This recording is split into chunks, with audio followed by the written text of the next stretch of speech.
মানুষের কলব বা অন্তরে যত ধরনের রোগ রয়েছে, সেই রোগগুলোর মধ্যে অন্যতম একটা রোগের নাম হলো দুনিয়ার লোভ।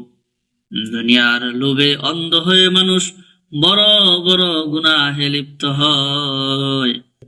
কারণে আল্লাহর হাবিব সাল্লাল্লাহু আলাইহি ওয়াসাল্লাম হাদিস শরীফে ইরশাদ করেন, হুব্বুদ দুনিয়া রাসু কুল্লি খাতিয়া, আও কামা ক্বালা আলাইহিস সালাতু ওয়াসসালাম। আল্লাহর হাবিব ইরশাদ করেন, আল্লাহর হাবিব বলেন, দুনিয়ার মহব্বত হলো সমস্ত গুনাহের মূল উৎস।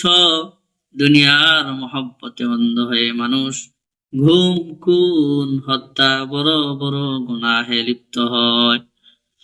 দুনিয়ার লোভ তিন প্রকার। এক নম্বর দুনিয়ার লোভের নাম হলো দুনিয়ার পদ মর্যাদার লোভ।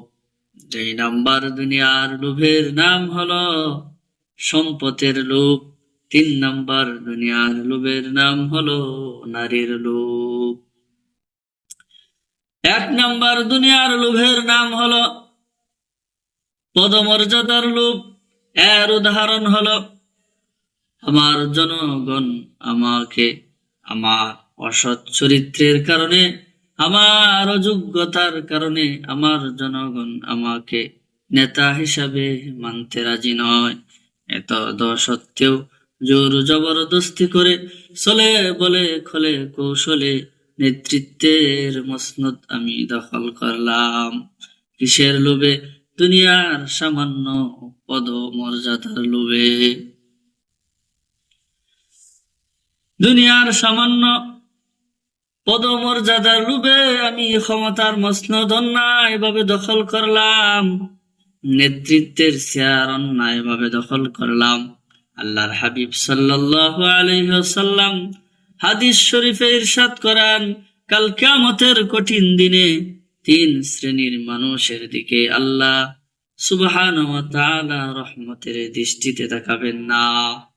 সেই তিন দলের এক দল হলো যারা অন্যায়ভাবে ক্ষমতার মসনদ দখল করেছিল, অন্যায়ভাবে তারা নেতৃত্বের চেয়ার দখল করে নিয়েছিল। কাল কিয়ামতের ময়দানে আল্লাহ সুবহানাহু ওয়া তাআলা তাদের দিকে রহমতের দৃষ্টিতে তাকাবেন না।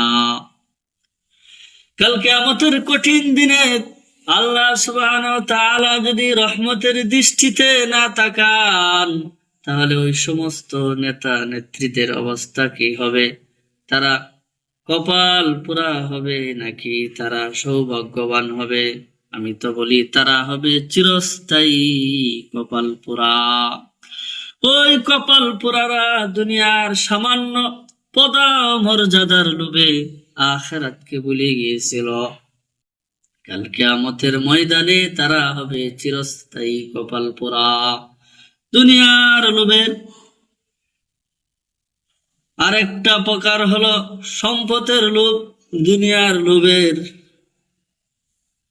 সম্পদের লোভে মানুষ অন্ধ হয়ে যায়, অপরের সম্পদ অন্যায়ভাবে সে আত্মসাৎ করে।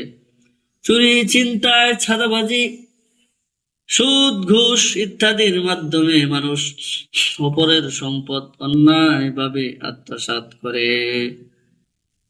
কাল কিয়ামতের ময়দানে সে এরকম ভাবে হাজার লক্ষ কোটি কোটি সব নেকি নিয়ে যদিও সে উঠে, কাল কিয়ামতের ময়দানে বান্দার হক এভাবে সে আত্মসাৎ করার কারণে তাদের সেই হক দিতে দিতে এক পর্যায়ে সে নিঃস্ব হয়ে যাবে, শূন্য হয়ে যাবে। এক পর্যায়ে সে জাহান্নামে প্রবেশ করিবে। বলেন নাউযুবিল্লাহ। দুনিয়ার লোভের তিন নাম্বার প্রকার হলো নারীর লোভ। নারীর লোভ বলতে কি বোঝায়? নারীর লোভ বলতে বোঝায় নারীকে উপভোগের ব্যবস্থা করা। আল্লাহর হাবিব সাল্লাল্লাহু আলাইহি ওয়াসাল্লাম হাদিস শরীফে ইরশাদ করেন, ছয় ভাবে নারীকে উপভোগ করা হয়। এক নাম্বার, নারীকে চোখে দেখে উপভোগ করা হয়। দুই নাম্বার, নারীর সাথে ফালতু কথাবার্তা বলে নারীকে উপভোগ করা হয়। 3 নাম্বার, ফালতু কথা শ্রবণ করে নারীকে উপভোগ করা হয়।